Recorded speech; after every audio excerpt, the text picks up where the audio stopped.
welcome to the show, guys. Just give me 1 second here. Right, there we go. Alright, guys, welcome to the show.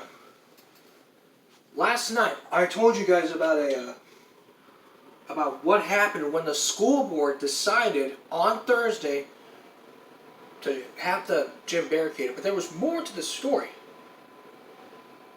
I investigated the reason, if it was the reason why teachers were not getting raises.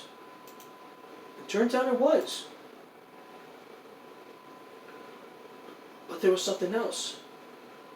They bid it for the insurance companies. And the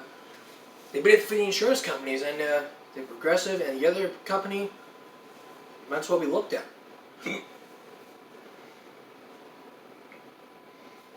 Also, I polled a lot of the Fire Bluff people who say that they never had trouble falling down the stairs. As a matter of fact, the poll is still going on, to where 30% of people say they never had an accident falling down the stairs, and a lot of people who say no or don't agree with the plan, while others people say yes. But my concern is, where are they going to be holding practice and the games? Well, one person suggested they move it over to the Radowski gym, and it's like, we don't have renovations over the Radowski gym, so that could be another option. So yeah, when Monday comes and they see that the varsity gym has been barricaded, the other players will be like, I'm not going to practice, I'm just going to go leave. And when the coach is like, where are all my players at? It's like, they're not coming to practice because of this. The coach comes in and it's like, what are we going to do? Coach comes in, he says, well, what are we going to do?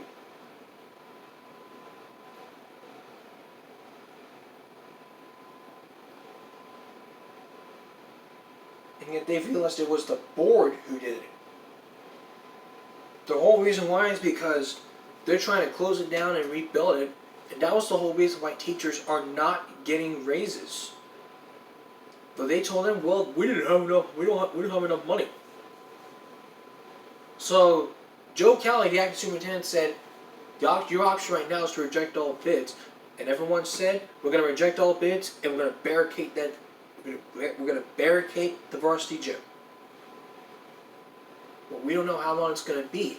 But coming out tomorrow, what I plan on doing is confronting about this with the school board president. It's going to be in a 3-part series. I mean,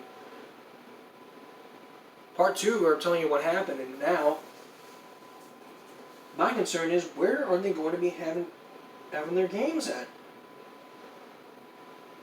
Because if you live in a Bluff, you have the Ranowski gym, then you have the junior high gym, then you have the gym that connects to the junior high building. You have 3 gyms in total. Why not have the JV do their games at the junior high gym for the volleyball, and then on one side, and the other side, I mean, for the JV, I mean, and then it's a win-win situation. But the board might say, that could happen, but we're going to try the tennis courts. And it's like, you kidding me? There are bugs out there, and it's hot. Haven't you ever seen the temperatures? Ever seen the heat indexes? 100 and something degrees? What if you're going to have them come out there? They're going to get all hot and sweaty. The heat indexes are very, very high. You have no hats, no hydration, no insect repellent. None of the 3. Unless you were to have parents say, you need to have your child, you can have your child bring a hat or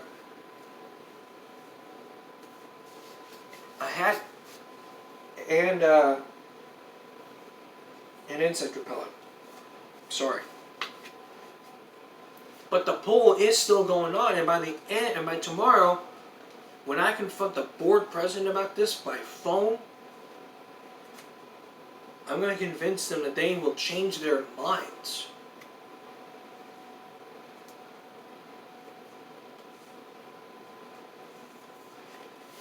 because of this issue. That was the whole reason why teachers were not getting paid. That barrication and the rehabilitation of that gym was the whole reason why teachers were not getting raises. And yet, when the board tells teachers, hey, when someone comes up to the teachers and say, hey, the whole reason why your teachers not getting raised because they're building they're making renovations on their varsity gym.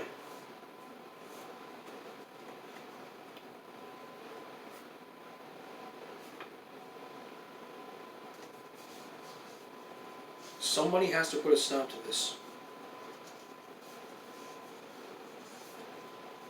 And then when the board's gonna be like, why isn't that renovated yet? When I come up, I'll tell you why. I stopped it. What for? To prove you wrong.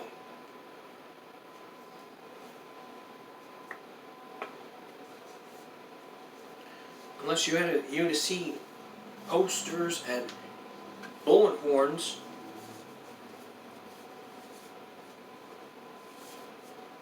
with renovations, there's never been an accident. When people hear about this, it's like, who are they going to prove wrong? So, that's all I have to say about the Winooski gym business. But if you want more information about what's been happening, you can do so by checking the link in the description below for that school board meeting that was held 3 days ago.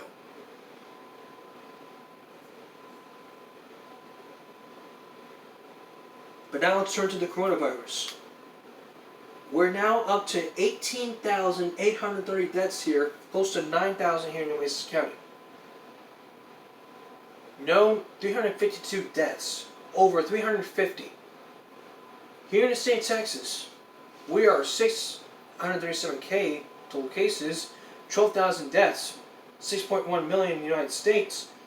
People have died, 183K.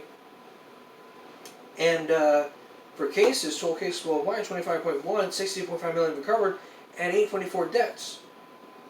All in the other counties, Harris County, 106. The deaths there, it's like over 2,100. 73,000 in Dallas, Bexar County, 46, Tarrant County, 41. Harris County, I'm going to talk to the Harris County judge and see what they're going to do about this. If they don't have a plan, I will make them come up with a plan. And it will not be pretty.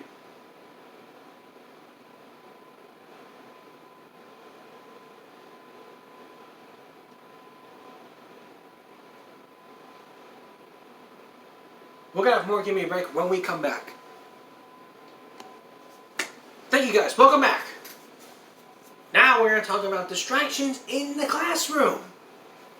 I mean, back then, this was way before the remote learning crap. This was before the pandemic. Distractions in the classroom, like this video from years ago, it shows a kid who was beatboxing with the harmonica in math class. And I do have one to demonstrate. I'm not going to show you the whole video.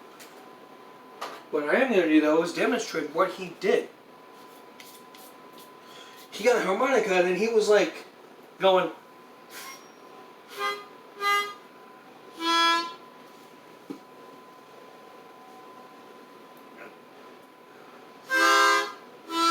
Okay.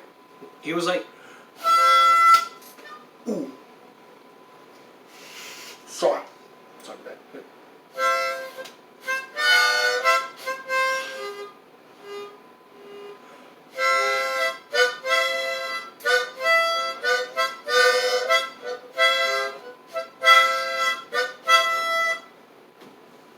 All throughout the 1 minute, 17 minutes of the video, everyone was like looking at him and like.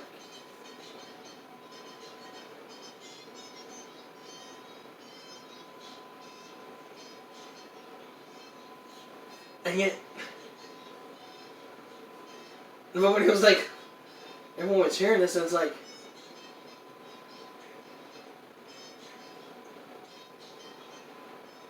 sorry.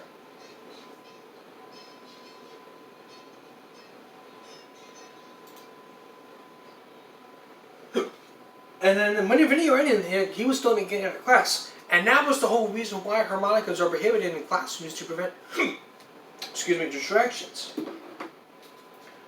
So if you want to hear that, do that.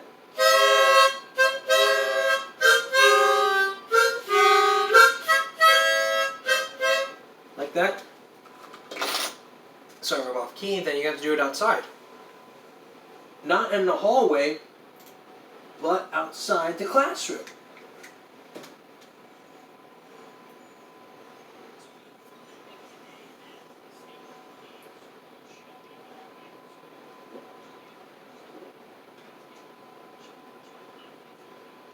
But now the question is, should virtual classes have a dress code?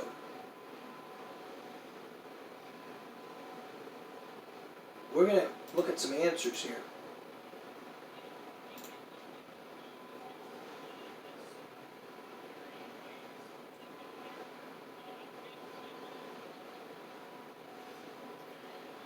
District of Memphis enforcing virtual dress code.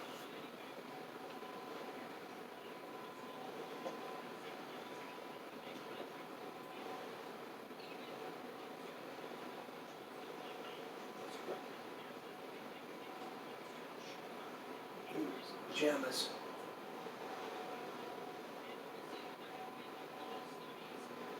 Studies have shown that support dressing professionally at home.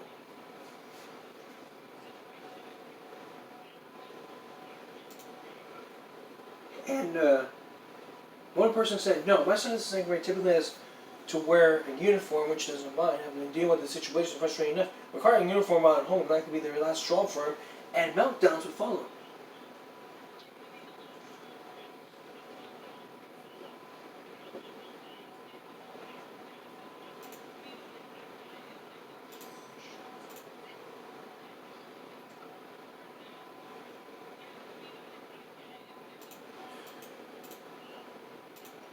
I mean, I understand that you want to wear your jammies when you want to wear your jammies in front of the camera, but can't happen because too distracting. I mean, there are lots of things you can't wear to school. You can't wear hats. You can't wear spurs to school. You can't wear red on red, blue on blue, black on black. Can't wear hats, hoods, short skirts.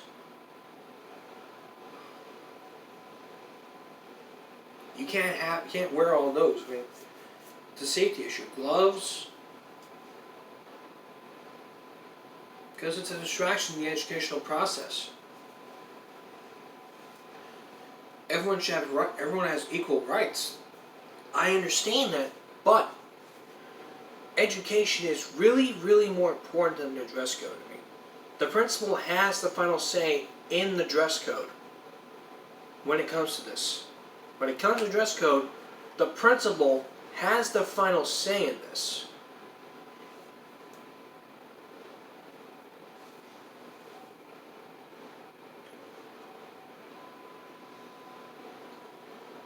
And I don't really think that we don't need to enforce dress code, but and in some states it won't even make sense. Only in the state of Memphis. Only in Memphis. But the problem is, we enforce dress code. It's going to cause a lot of meltdowns. Which he's absolutely right. It will cause a lot of meltdowns. We'll have more in a moment. Now on to school buses. Now, as Goldmark is like 26 million children will be riding the bus. But the new protocols in like some states would be like the same as riding the city bus. Every time they would have to like sanitize the seats.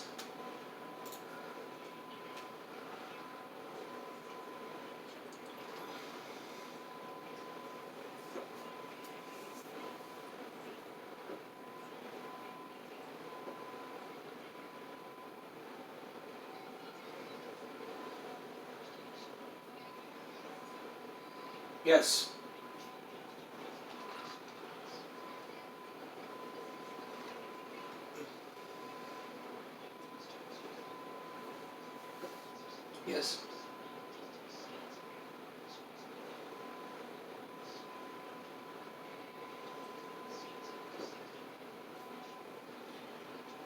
Absolutely.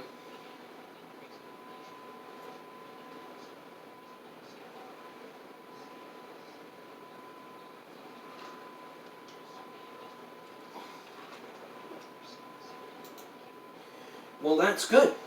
But is it going to apply in a lot of states, such as Texas? I'm not sure, but I'm going to probably get to ask the board if it will be possible for this. I mean, 25% of Radford parents say they let their kids ride the bus. Only about 25%. Which means that's a quarter, that's like almost to 100%.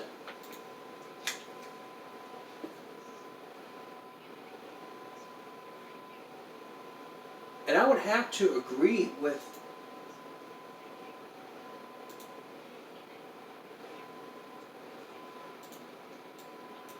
the CDC recommendations for school bus safety face coverings: driving with windows open, and cleaning daily to disinfect the bus, and disinfecting boots. Once unit per row.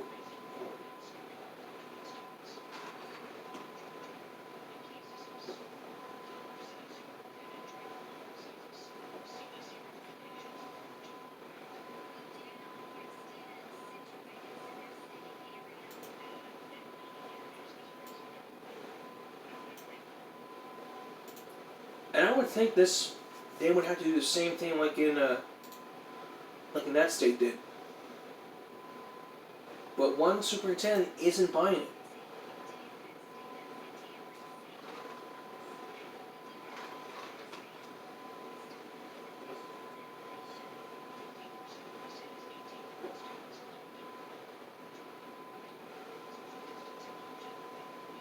Yes, absolutely.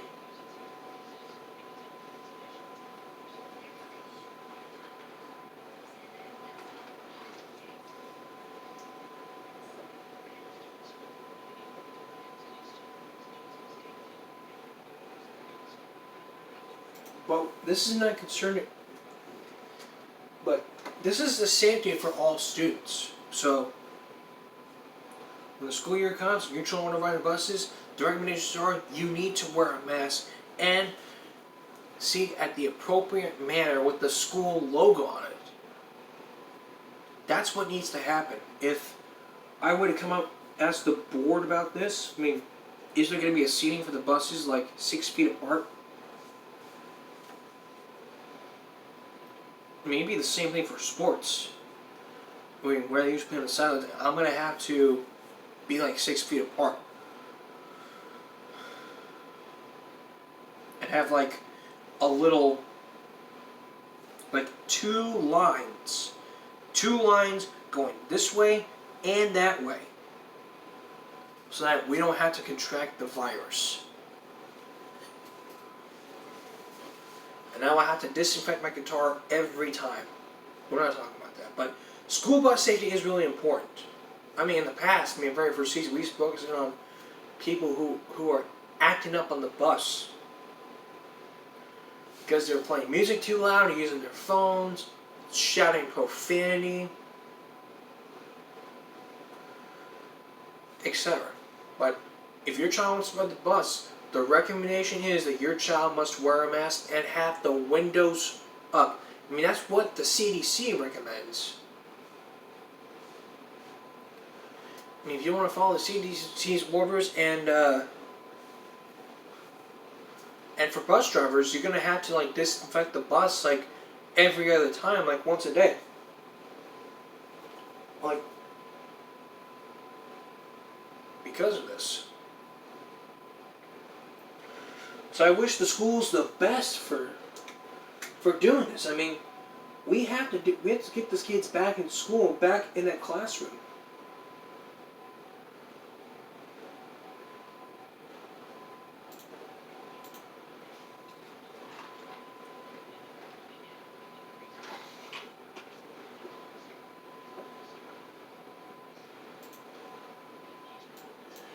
And so, for bus drivers, you gotta have face coverings, and you need to have the windows open. And you need to clean daily to disinfect the bus. that is what the Centers for Disease Control recommend. And you need to have your children seated between one student per row, facing forward, and skipping rows between students. So you have one seat here, no one's sitting in the other seat. It's like a gap. One person seats, no one sits there. One person seats, no one there. It's like a gap. Think about it.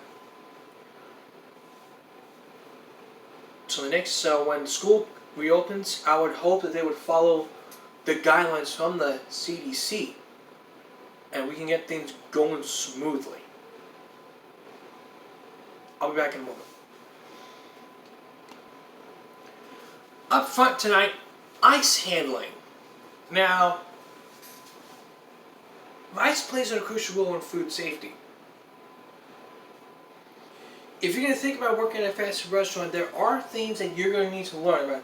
First of all, you can't be touching raw food with your bare hands. You need to have gloves on. I mean,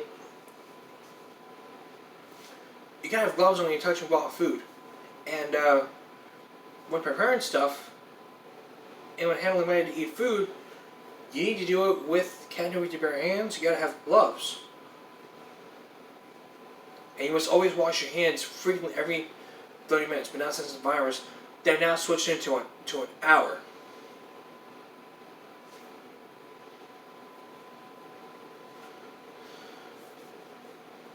So that, and the ice thing, I mean,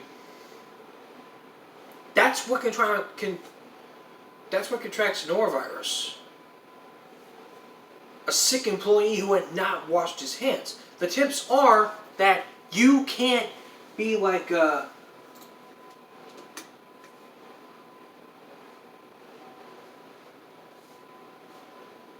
you can't handle ice when you're sick. Otherwise, people can die. Period. That can lead to a result of norovirus. I mean, look at this ice. This was made from the freezer. I mean, what are the 10 rules? The 10 rules is don't touch ice with your bare hands. I mean, take a look at this. This is from the Rubber Band commercial products. The 10 rules of this are: you need to always wash your hands thoroughly before working with ice. Do not touch ice with bare hands. Always treat ice as food. Always use clean and sanitized ice scoops and shovels. When not in use, make sure the ice scoop and shovels are properly stored to prevent contamination.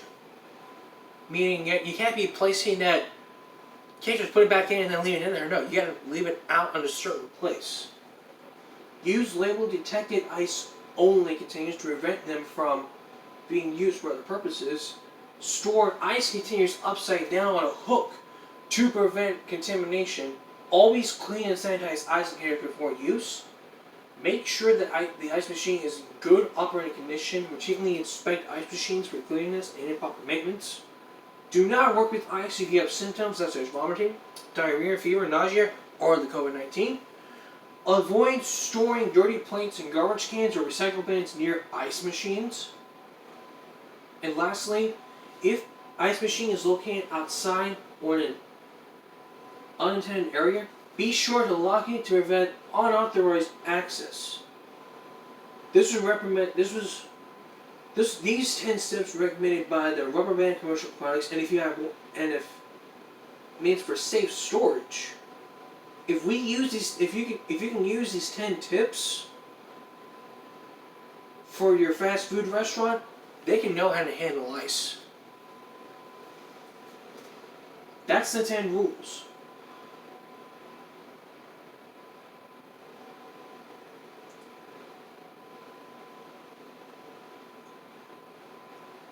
Do not work ill, wash, rinse, and sanitize always. And you must sanitize the machine every time you sanitize the scoop. Every time. Now, sports break here. I mean, this is a short one because it's gonna concern me. But where would I mean with COVID-19 happening? I play on the sidelines a lot, but the worst thing that happened to me is what if they say I'm sorry about limitations? So what I'm doing, if I continue to do this, then biggest thing that could happen here is I can still be playing on the sidelines, but what I plan on doing is having plastic, having a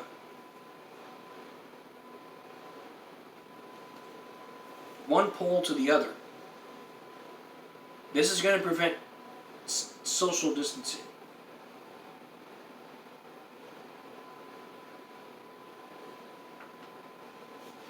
One pole here and one pole there. And if you want to, and people want to come request me songs, you need to back up 6 feet.